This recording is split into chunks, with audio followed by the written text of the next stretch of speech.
Pak, di sini saya akan menjelaskan untuk materi praktikum kita pada modul yang ke-9. Namun sebelumnya saya akan memperkenalkan diri. Nama saya Esther Melati Manurung dari Prodi Informatika dengan NIM 11S24046. Baiklah, di sini pada praktikum kali ini kita akan membahas tentang Spring Boot Application. Nah,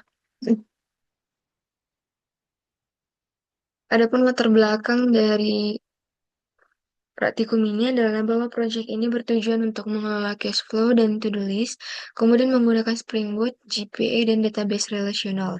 Kemudian struktur proyek ini terbagi menjadi beberapa bagian. Yang pertama ada configs, yang dimana itu untuk konfigurasi error, kemudian login, dan juga startup info. Selanjutnya pada entities ada juga representasi tabel database, yaitu cash flow dan juga to-do. Untuk bagian repository itu interface untuk akses database. Selanjutnya untuk bagian services itu untuk logika bisnis CRUD dan search. Kemudian ada controllers itu untuk endpoint REST API. Kemudian untuk application itu untuk entry point Spring Boot. Yang dimana struktur ini setiap layernya itu memiliki tanggung jawab yang jelas. Semisal untuk controller itu untuk menerima request, service memproses logika, kemudian repository untuk mengakses database dan entity untuk mempresentasikan data. Kemudian untuk bagian configs itu untuk menangani error, login, dan juga startup infonya. Selanjutnya ada configuration. Di sini ada API response, itu untuk standar response API-nya itu adalah status dan juga message. Kemudian ada custom error controller, itu untuk menghandle semua error endpoint ataupun errornya. Kemudian untuk request login filter, itu untuk log setiap request yang dimana berisi metode, URI, dan juga status, kemudian duration. Kemudian untuk startup info logger itu untuk menampilkan info aplikasi saat startup atau URL port ataupun live reload. Yang dimana configurations ini membantu menjaga konsistensi respons API untuk memudahkan debugging, kemudian memberi informasi saat aplikasi dijalankan. Semua error akan dikembalikan dalam format JSON yang seragam sehingga front end bisa menangani lebih mudah. Selanjutnya ada entities.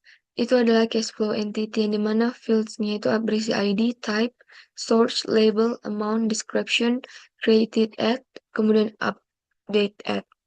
Kemudian ada life cycle callbacks. Kemudian ada to-do entity yang berisi juga atributnya itu ada ID, title, description, is finished, cover, created at, dan update at. Kemudian ada life cycle-nya juga. Yang dimana entity ini untuk mempresentasikan tabel database, yaitu cash flow untuk transaksi keuangan, kemudian to-do untuk daftar tugas.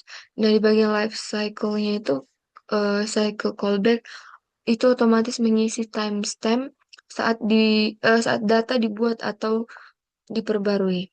Selanjutnya pada repositories, ada cash flow repository. Yang dimana ada find by keyword, itu pencarian data berdasarkan keyword. Kemudian find distance labels, itu untuk mengambil semua label unik. Dan juga to the repository, find by keyword, itu pencarian to the berdasarkan keyword. Yang dimana repository ini bertugas untuk mengakses database menggunakan GPA, yang dimana query custom memudahkan search dan filter data tanpa menulis SQL manual. Nah, layer ini juga membuat service cukup fokus pada logika bisnis, bukan query database. Nah, selanjutnya ada service. Di bagian service ini ada cash flow service.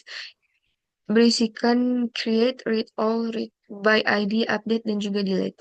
Kemudian ada search and label retrieval. Kemudian to do service itu berisi CRUD untuk to-do list, kemudian search berdasarkan keyword.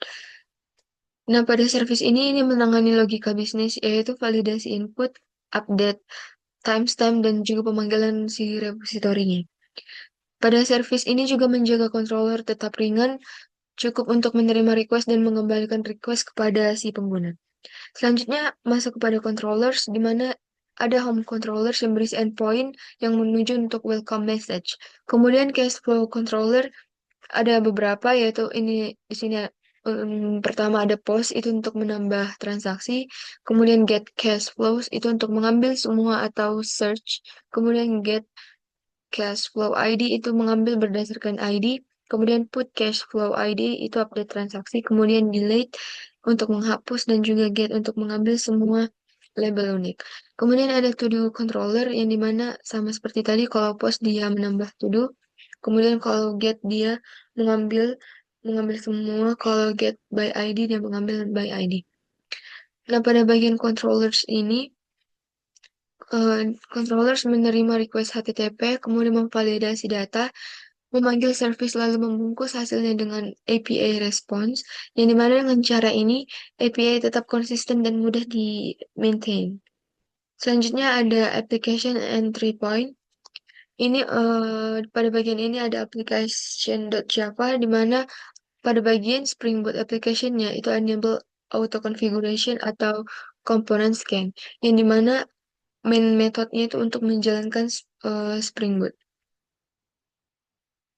Ini adalah titik awal aplikasi dijalankan, yang dimana semua konfigurasinya itu seperti bin dan controller akan otomatis terdaftar oleh Spring Boot.